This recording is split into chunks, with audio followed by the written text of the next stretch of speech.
স্বাদে ঘ্রাণে খাবারকে অনন্য করে গোলমরিচ। বিভিন্ন ভেষজ ওষুধেও এর ব্যবহার আছে। তবে দেশে তেমন উৎপাদন না থাকায় চাহিদার প্রায় পুরোটাই আমদানি করতে হয়। শুধু চট্টগ্রাম বন্দর দিয়ে এক বছরে প্রায় ২,২০০ টন গোলমরিচ আমদানি হয়েছে। এছাড়া ভারত থেকে স্থলবন্দর দিয়েও এটি আমদানি হয়। দেশে ভালো চাহিদা থাকায় চট্টগ্রামের পাহাড়ি এলাকায় হচ্ছে গোলমরিচের চাষ।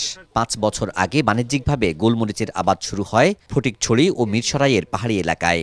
এসব এলাকায় প্রায় ২০০ গোলমরিচের বাগান গড়ে তুলেছেন চাষিরা, যা থেকে এখন ফলন মিলছে, দামও পাওয়া যাচ্ছে ভালো।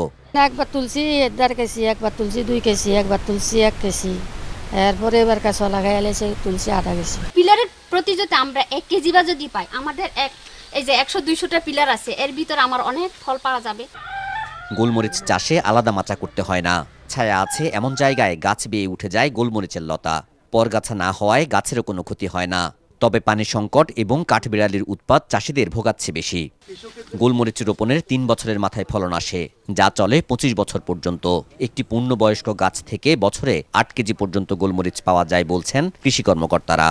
চট্টগ্রামে মিরসরাই ও সীতাকুণ্ডে ৩০ জন গোলমরিচ চাষিকে নিয়ে সরকারের একটি পাইলট প্রকল্প চলছে বলেও জানান তারা। চলতি বছর মিরসরাই এবং সীতাকুণ্ড উপজেলার মধ্যে আমরা প্রায় ৩ একর আমরা গোলমরিচের আবাদ করেছি। তার ফলন আসতে আমাদের হয়তো ২ থেকে ৩ বছর সময় লাগবে। এটাকে উন্নত ব্যবস্থাপনায় কিভাবে আমাদের বাংলাদেশে সব জায়গায় ছড়াই দেওয়া যায়, সেটা আমরা এনজিও সংস্থা এবং আমরা কৃষি ডিপার্টমেন্ট একসাথে সমন্বয় হয়ে ছড়াই দেওয়ার চেষ্টা করতেছি। গত ৫ বছর ধরে ব্যতিক্রমী মশলার চাষে সহায়তা করছে সরকারি সংস্থা PKSF, যা মাঠ পর্যায়ে বাস্তবায়ন করছে বেসরকারি উন্নয়ন সংস্থা অপকা। লতা লাগালেই গোলমরিচ হয়ে যাচ্ছে। একটা গোলমরিচের কাটিং কেটে কিন্তু অনেক টাকা ইনকাম করতে পারে। ১ কেজি গোলমরিচের দাম এখানে ৭০০-৮০০ টাকা।